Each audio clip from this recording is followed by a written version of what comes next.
It looks like the incumbents and giants of the flagship smartphone game have some competition. Hey, it's Joshua Vergara from Android Authority. What's going on, everybody? And this is the OnePlus One versus the Samsung Galaxy S5 in this quick look. Now, the OnePlus One features a minimalistic look and a premium feel, almost without any embellishments, with its slightly raised display on the front surrounded by a chrome frame and a clean, smooth, hard plastic back. The Samsung Galaxy S5 features a good feel as well with its soft-touch plastic back plate that has a perforated design. Now, the dimpled design of the back may be a little controversial to some on the S5, which might put the One over in the looks department. The front of the OnePlus One is all black, with no logos or physical buttons to draw the attention away from the display.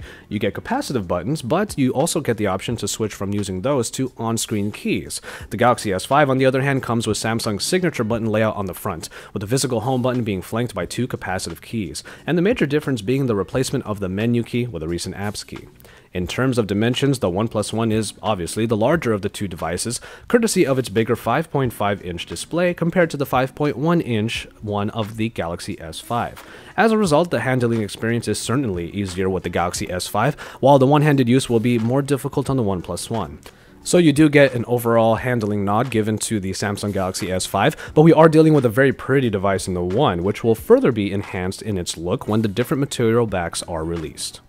Now, both of these phones feature 1080p displays, with the difference being obviously in the size, 5.5 inches for the OnePlus One and 5.1 inches for the Galaxy S5, resulting in a pixel density of 401 and 432 pixels per inch, respectively. As for the technologies underlining the screens, we have a beautiful IPS LCD display on the OnePlus One, which also comes with touch-on lens tech, and is also said to be significantly more shadowproof than other screens. You also get great viewing angles with its 178-degree possible vision. The Galaxy S5, on the other hand, features the vivid Super AMOLED display that provides vivid colors, great contrast, high brightness, and colors that jump out of the screen and pretty much punch you in the face. At first glance, we're looking at pretty much the best that either of these screen architectures can offer. Super AMOLED continues to create highly saturated, colorful experience, while the JDI IPS screen on the One is a great performer in its own right.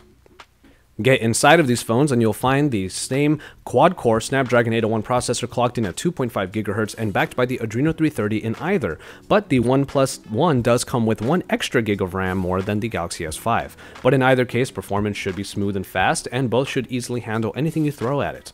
The Galaxy S5 does feature expandable storage, which is one of its main options that puts it over some of the other flagship phones, and it's not one that you get with the OnePlus One, which does attempt to make up for it by offering a version with 64 GB of built-in storage.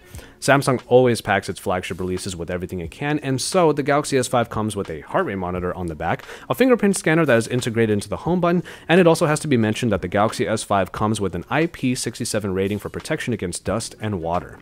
The Galaxy S5 also features a smaller 2800 mAh battery compared to the 3100 mAh unit in the OnePlus One. So while the battery of the latter is large enough to comfortably provide a full day of use, the power-saving features and modes baked into Galaxy S5 would help it get a lot done as well.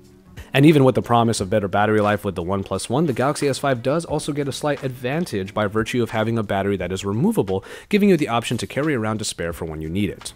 Overall, Samsung's penchant for putting everything in their devices does put it somewhat over the more simplistic outlook of the OnePlus One, but if the two main aspects of the removable battery and expandable storage aren't as important to you, the core experience here is still pretty comparable between these two phones.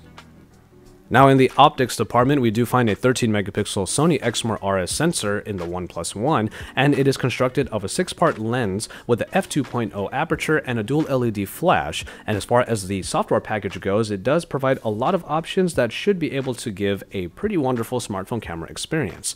Bring it around to the front and you get a 5-megapixel camera with a wide lens that enables an 80 degrees field of view. Now, the Samsung Galaxy S5, of course, comes with the 16-megapixel ISOCELL camera that provides some pretty great photos that we've already covered extensively in the review and a camera shootout. You get good images with great detail, and while some software features like the selective focus can be hit and miss at times, when it does work, it does add a little bit of style to your smartphone photography. Now, obviously, the OnePlus One camera will be put through its paces once we get our hands on a review unit, so you can stay tuned for comparisons between these two packages in the near future. Finally, in software, we look at two slightly different philosophies as the OnePlus One runs CyanogenMod 11S, a special release built specifically for the One to take advantage of all of its hardware and its features, and is based on an Android 4.4 KitKat. You get the clean, minimalistic, stock-like experience with a lot of customization found underneath to really give you freedom on the core experience. But useful software features include voice commands that let you wake the device, or you can launch your favorite apps by drawing preset gestures on a sleeping screen. And as mentioned before, you can even choose between on-screen and capacitive navigation buttons to suit your preference, further supporting the notion that CM can really be catered to your liking. And with the Samsung Galaxy S5, you get the familiar TouchWiz UI with some elements that have been updated, and of course a number of new features as well. Big changes include the new circle motif that is found in the notification toggles and the settings menu, and the addition of the My Magazine, a second screen that works as a news and social media aggregator. After that, you get a few different tools like the toolbox and even a download booster, so there is a lot to see inside of the TouchWiz UI updated for the Galaxy S5.